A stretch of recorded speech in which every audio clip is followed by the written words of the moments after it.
चिंता ऐसी डाकनी जो काट कलेजा खाए, वैद्य बेचारा क्या करे कहाँ तक दवा लगाए। मित्रों, चिंता किसी भी तरह की हो, बढ़ती बढ़ती भयानक डिप्रेशन में ले जाती है। मनुष्य को भीतर ही भीतर खाती जाती है ये चिंता। चिंता को डाकनी ही नहीं, चिता समान भी कहा जाता है। सत्य ही है, चिंता में से न निकाल दो तो बचता क्या है, चिता। यही बचता है ना मित्रों। एंजाइटी, डिप्रेशन, टेंशन, आधुनिक साइंस ने इसे बड़े नाम दिए हुए हैं। आधुनिक मेडिसिन भी मिलती है, लेकिन कितनी कारगर होती है ये आपको पता ही है। और उनके साइड इफेक्ट, जब भी आप इसके शिकार हो तो कम से कम किसी डॉक्टर के पास अवश्य जाएं। दवाएं और मनोविज्ञान के डॉक्टर, प्रॉब्लम महसूस हो तो इनसे जरूर मिलना चाहिए। लेकिन मित्रों, उससे पहले कुछ ऐसा भी है जो आप स्वयं भी कर सकते हैं।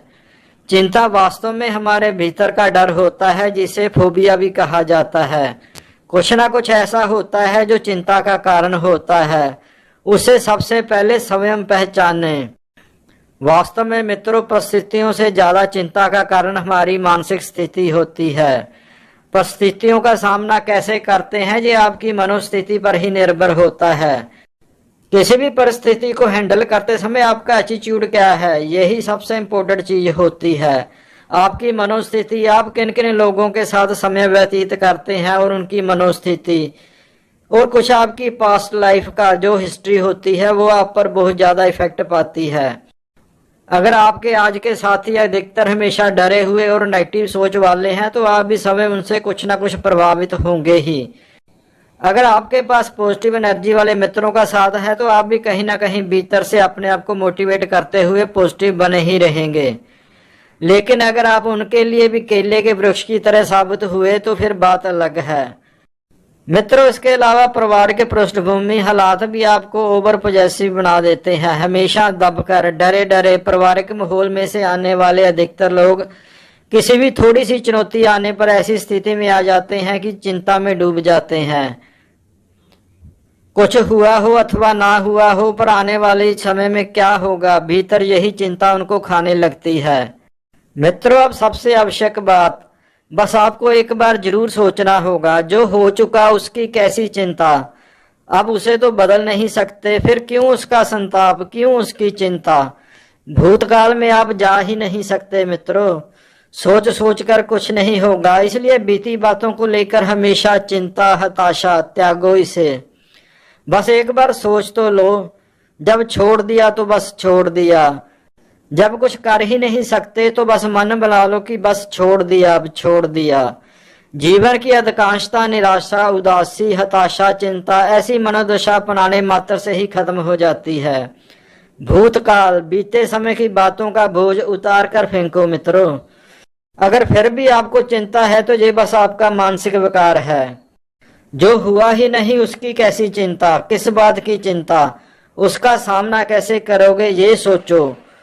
कुछ युक्ति लगाओ, कोई प्लान बनाओ। चिंता करने से क्या होगा मित्रों, अगर कुछ भी नहीं कर सकते तो इतना तो कर ही सकते हो कि ईश्वर की शरण में जाओ, उस पर छोड़ो। ईश्वर पर छोड़ने पर, उनका आश्रय लेने के बाद जो आप कर सकते हैं वो अवश्य करें। पर चिंता, ये तो वहम का रोग है, कमजोरी की निशानी है। चिंता हमेशा भविष्य की बातों को लेकर होती है। जैसे मान लीजिए कोई बेरोजगार है तो उसको चिंता क्या होगी कि मेरा आगे क्या बनेगा। चिंता करने से क्या कुछ बन जाएगा, नहीं। जिस कार्य, जिस काम में अभी कुछ कमा सकते हो उसमें डट जाओ, भविष्य के कुछ सपने बुनते हुए, उनकी प्लानिंग करते हुए। निराशा चिंता करोगे तो कुछ भी ना होगा। किसी को चिंता घर की हो कि घर कैसे बनेगा, तो कुछ जोड़ो। अपनी रेंज देखकर कुछ प्रयास करो कि कहीं कुछ ऐसा मकान अथवा कुछ भी जो आप चाहते हैं वो मिल जाए। भाग्य और समय आने पर आपको वो मिल ही जाएगा। मित्रों, चिंता करने से जल्दी नहीं मिलेगा वो।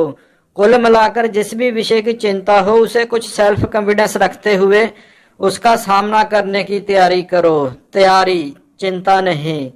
क्या पता आप उस स्थिति को बहुत ही बढ़िया ढंग से हैंडल कर लो जब उसका सामना हो। चलिए एक कहानी सुनते हैं, बिल्कुल छोटी सी कहानी है।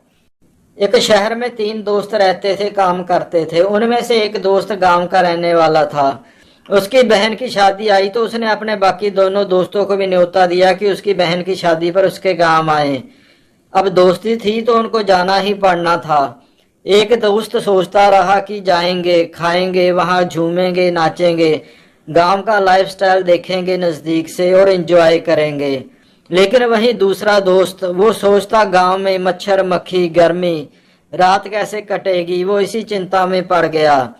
एक दोस्त को शादी में जाने वाली तारीख का इंतजार था कि कब वो आए और वो गांव जाएं। उसमें उत्साह था, उल्लास था। वहीं दूसरा दोस्त प्रतिदिन चिंता में, शादी की तारीख नजदीक आ रही है, अब जाना ही पड़ेगा, वहां कैसे रहूंगा, कितनी गर्मी होगी, इतनी गर्मी में कैसे रहना होगा, वो चिंता में पड़ गया था। सोचो मित्रों, इन दोनों दोस्तों में से आपका नजरिया क्या होना चाहिए? आपको अपनी समस्याओं, चिंताओं का हल मिल ही जाएगा। चलो बाकी कहानी भी कंप्लीट कर ही लेते हैं। दोनों दोस्त शादी में गए, खूब काम करवाया, वहां खाया पिया, नाचे, नए रिश्ते, बड़ों से आशीर्वाद लिया।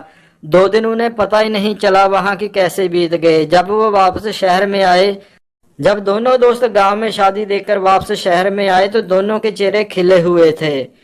इनमें से एक पहले भी खुशी में था और बाद में भी आया तो खुशी में था, लेकिन दूसरा मित्र जो पहले चिंता में था, परेशान था, अब शादी के बाद आनंद भरे माहौल से वो भी खुश था।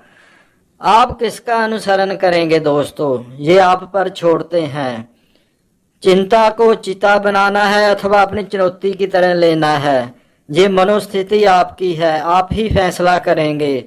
लेकिन याद रखें कि चिंता करने से कुछ नहीं होता है, आने वाली परिस्थितियों का सामना करना ही पड़ता है और जो बीत चुका है उसे भूल जाने में ही बेहतरी होती है। अंत में मित्रों, अगर आपको ये वीडियो ठीक लगी हो तो इसे लाइक और शेयर अवश्य करें। अगर चैनल को अभी तक सब्सक्राइब नहीं किया है तो सब्सक्राइब भी अवश्य करें। हर हर महादेव।